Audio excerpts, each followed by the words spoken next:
911, do you have an emergency? Today on Rescue 911, a risky escape plan for a wild night on the town turns deadly. Grab me! I'm slipping! When a teenage girl plunges 4 stories to the sidewalk. It was like a horror movie right in front of my eyes. I expected to be a DOA when we got there. Plus,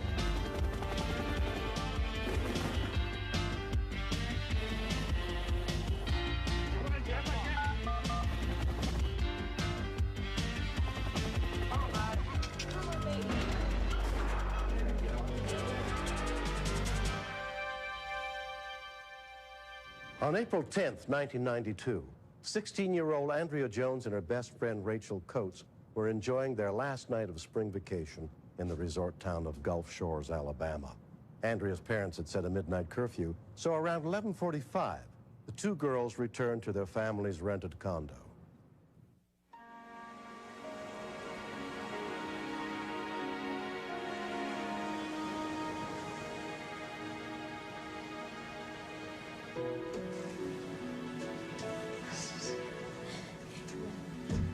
That night, we met some teenage guys, and they were really nice, and they ended up inviting us to their condo later on.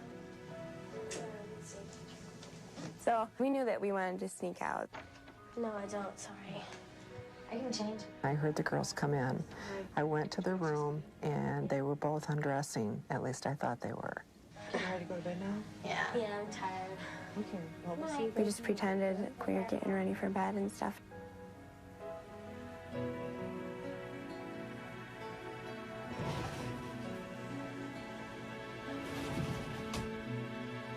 Oh, no. We've got to meet them. Okay, but how are we going to get out? I mean, we can't go out the front door because Mom will hear us. I don't think she'll hear us, do you? Yeah, she could hear a pin drop. Great. We have to meet them. Oh, I know. Hey, I know. Andrea kind of looks at me and said, do you think that we can scale the wall? And instantly I thought that, that'd be cool, because Andrea and I never did anything really exciting or, like, rebellious. It's not as hard as it looks. I wanted to go before Andrea because I was taller, and I thought I can probably touch the balcony first and make sure that everything's safe. Okay, come on, I'll help you.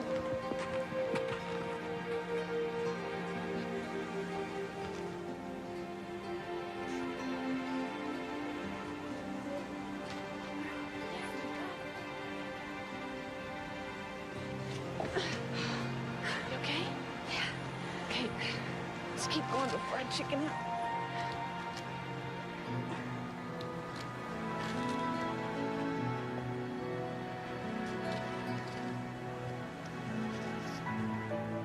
Kristen Kuhn and her girlfriends were also renting a vacation condo.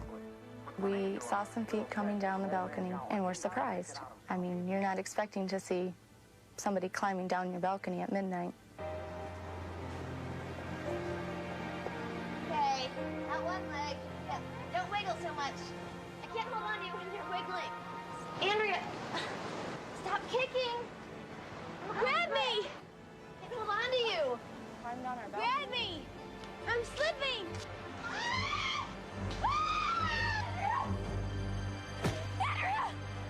When she hit, it was like she had no bones in her body. I wanted to jump right down after her. I never felt so alone in my whole life. A call for help sent rescue units to the scene, including paramedic Charles Ingram. When I'd heard this person had fallen from 4 floors, we immediately requested a helicopter before we even left the station here. I didn't expect this person to be alive. I expected him to be a DOA when we got there. When we continue. Words can't describe what it's like to see your child suffering. And all I kept thinking was please, God, take care of her and keep her alive. You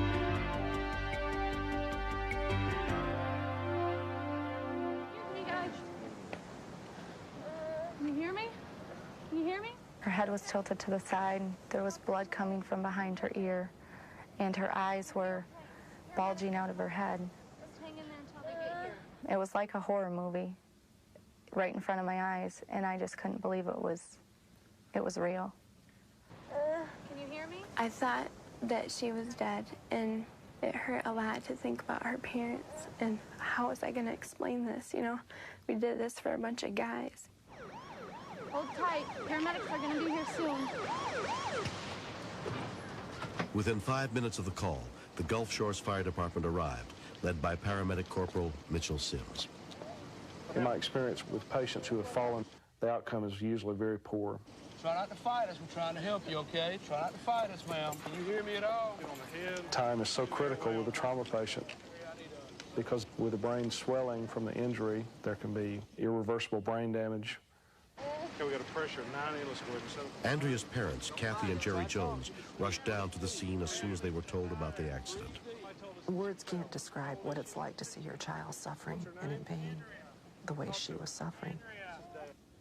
And all I kept thinking was, please, God, take care of her and keep her alive. Deep in my heart, I did not believe this girl was going to make it.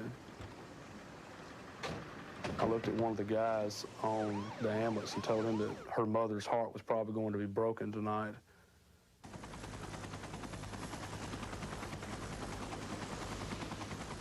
Andrea was taken by life flight helicopter to Baptist Hospital, where a trauma team awaited her arrival, led by emergency physician James Leaker. Apparently, she landed right on her head. And that kind of impact is an incredible force, and my initial thoughts were, well, this is a young 16-year-old who won't go back home. She's got some lacerations on the back. Donna, I want to intubate this lady. Among those treating Andrea was emergency nurse Donna Russell. She was doing what we call posturing, which is indicative of brain damage. Protect your airway. We gotta go. Very rarely do people with this kind of an injury survive. And in our hearts, we felt she was going to die. Complete x-rays and a CAT scan were taken. I was amazed. It looked like the only injury that she had was her head. I was also very discouraged because her head injury did appear to be quite severe. Over the next 12 hours, Andrea's condition deteriorated as her brain continued to swell. In an effort to relieve the pressure on her brain, doctors decided to perform an unusual emergency procedure and remove part of her skull. This was a last-ditch effort. The chances of survival in a person that has this degree of injury, very, very, very small. It may sound silly, but I just kept thinking, fix her up and I'm going to take her home. It wasn't until one of the doctors said, I don't want to have to ask you this question, but I'm required by law. And he said, I may come back to you at a later point in time and ask you if you'd be willing to donate any of your daughter's organs. And it wasn't until then that I realized how serious Andrea was and that she could die. She's going to have some tubes and things. Okay. We followed the nurse into Andrea's room. And we saw her laying in bed, and she was laying perfectly still. Andrea. All I kept thinking about was, please wake up so that I can talk to you again. Andrea remained in a coma for a week. On Easter Sunday, one of her nurses came up to us and said, I think I have the best Easter gift I could ever give you. We walked into her room, and they had her sitting up in a chair. Shortly thereafter, she was walking down the halls, joking with the nurses, complaining about the food. In the 6 months since the accident, Andrea's friend Rachel has struggled to come to grips with what happened that night. Rachel feels so guilty right now, and that's why she stays away a little bit. It's been hard for me, even now, to deal with everything. We're not as close as we used to be. I wish that we were. If I could take back that day, I'd give everything I own to have things back the way they were. Since I didn't become queen, homecoming queen, I'm apple queen. I really want to be her friend so much again, you know. And I think she needs me as a friend again to let her know that I am okay.